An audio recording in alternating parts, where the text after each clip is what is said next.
I can post rather than filming like so many days in a row, just because I get super busy with life and I am a high school student, so it is hard. But I've got my Dr. Pepper here, which always like makes my day 20,000 times better, even though it's so not healthy for you.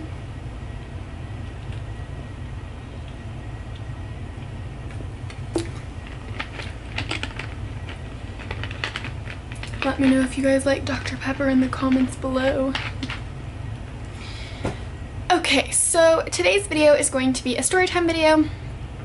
This is kind of a story that recently happened to me last weekend at the time of filming this. And I just thought it was kind of interesting and something that might be interesting for you guys to hear. So I hope you guys enjoy this story time. If you do, make sure to give it a thumbs up. Don't forget to subscribe before you leave. The button will be down below. And yeah, with that, let's get on into the story. Okay, so the story starts out back in January, so we can flip back a little bit to January. So in January, I had seen something on Twitter about the Houston livestock show and rodeo coming up in February and March, and so I thought, oh my gosh, that would be like so cool. I already love going to the rodeos, and it's one of my favorite things to do. I just think they're so interesting and just so fun, and I go to at least 2 or 3 rodeos a year most of the time. So I was like, oh, that'd be really cool. This is a really big rodeo. I love seeing like people that, I love going to like the big rodeos because the people are always good. It's usually a pretty entertaining show. So, and also I had noticed that after the rodeo, they had like big famous music performers that would perform after the rodeo. And so I was like, oh my gosh, yes, we need to do this. So I was like, oh, it would be really fun to get like a group of my friends together. We could all go down to Houston, rent an Airbnb, go to the concert, go to the rodeo, and just have like a fun girls weekend. And so this was back in January, and the tickets were going on sale, I believe like January, sometime in the middle of January, the tickets were going on sale. So I got together with my friends and I was like, hey, we should really do this. I really wanted to go see Thomas Rhett, but he was on a Wednesday night when we had school, so we couldn't do that. But like the weekend that we were on spring break, so it was at the end of our spring break, there was a Brad Paisley concert on Saturday night on March 17th, so it was on St. Patrick's Day. And I was like, okay, well, I like Brad Paisley a lot. This would probably be more like easier for us to be able to go. So I asked all my friends, I was like, hey, do you guys want to go to this concert? They were like, oh yeah, that'd be so cool. So we all like decided that we were gonna do it. I was gonna buy the tickets and the Airbnb, and then they were all just gonna pay me back for their parts, and it ended up being like $91 per each of us. So it was super cheap trip for us. And so I was like, okay, well, we had bought our tickets.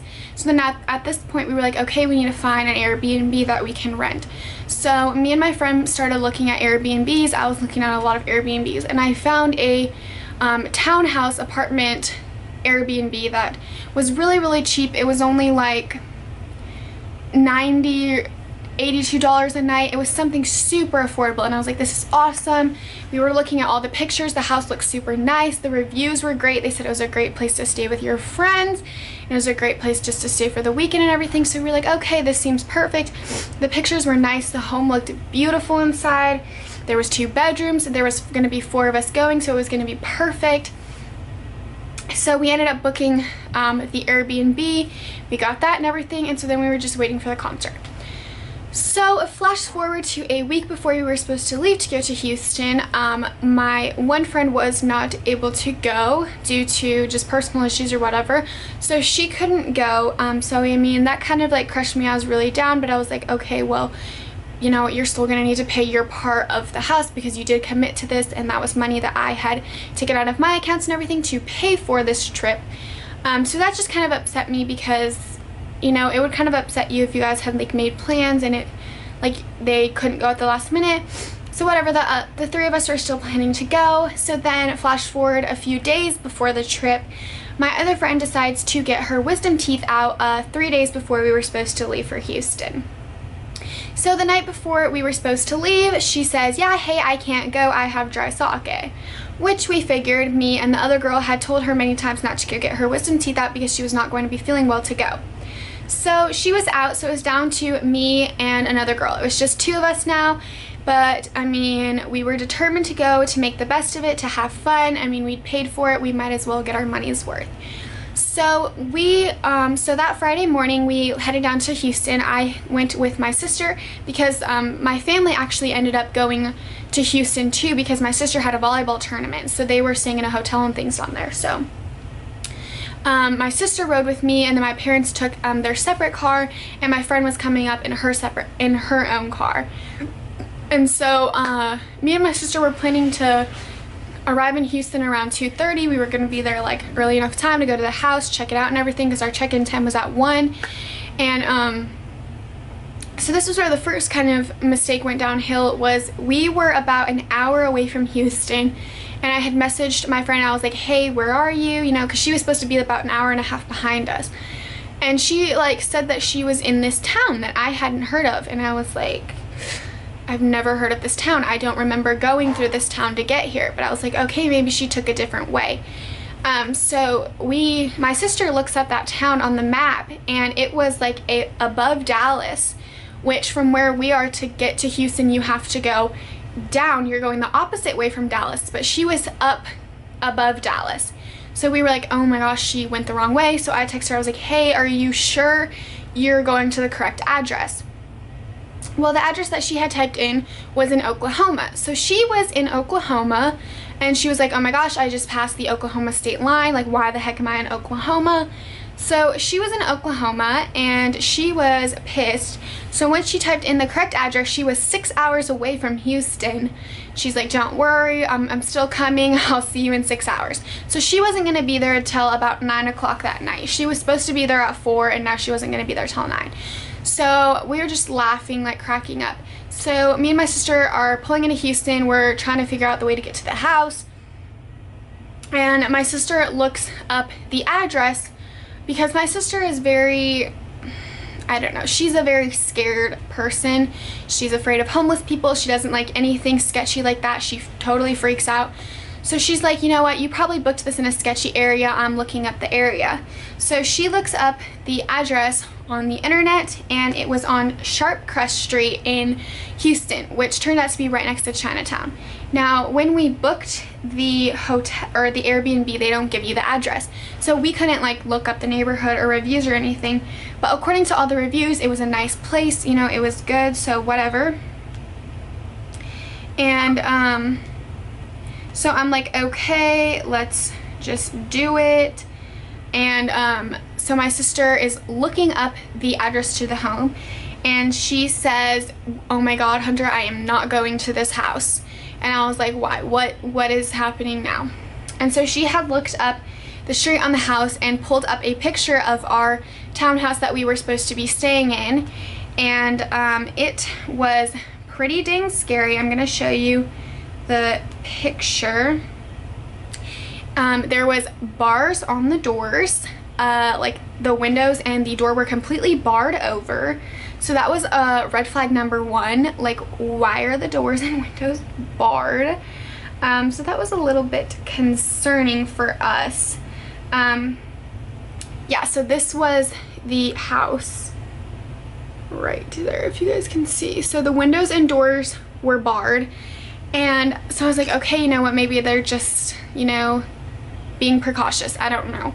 So then my sister's reading into more reviews. Meanwhile, we're still trying to get to the house. We're still headed to the house because we don't have anywhere else to go. Like, my parents hadn't go in. We don't know where their hotel is. So we're just going into the house to get myself settled till my friend gets there. So she's looking up reviews, and she sees a news article that popped out that happened on the corner of the street that we were staying at, right in front of the townhouse that we were supposed to stay at. And it was a news article saying that a 17-year-old girl was shot and killed in the middle of the road 2 weeks prior to when we were coming. So that was a red flag number 2. So now I'm starting to get nervous. Then she keeps pulling up more and more news articles about a family that was at the grocery store down the road that got mugged and the father was shot, all these people that were getting killed, all these satanic rituals that were going down there, how unsafe the neighborhood is. This one guy said he was trying to go there, trying to just drive through the neighborhood, and almost got killed 3 times. And so I'm just like freaking out. I'm this young 17-year-old girl, white girl, blonde hair, blue eyed. I'm just freaking out. I don't know what the heck to do. My sister's like, I am not going to that house. I'm not stepping anywhere near that house. We are not going to the house.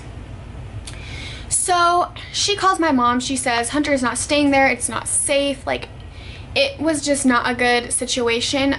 Me and my friend that were going to stay there, we're both like, she's 18, I'm 17. We're both like young white little girls.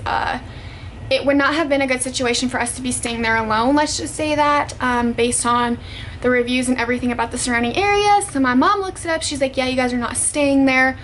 So we had to end up going back to my parents' hotel, waiting for them, and then trying to figure out what we were gonna do. So in the end, we had to end up getting a hotel room right next to my parents' room. They booked us a hotel room at the same hotel that they were staying at, so we could stay there and actually feel safe. And we ended up going to the Ready and the concert, and it was super fun. And we never checked into our Airbnb because we probably would have been killed. Like, not kidding, it was not a good place, especially for like 2 young teenage girls to be staying alone. It was not good. So that was my story of how I booked a Airbnb and almost got us killed. So yeah, you guys should definitely review your neighborhoods when buying Airbnbs, because otherwise what happened to me can happen to you. So yes, that's my story. I hope you guys thought it was funny. I hope you guys enjoyed it. If you did, make sure to give it a thumbs up, and also don't forget to subscribe before you leave, and I'll see you guys all in my next video. Bye guys.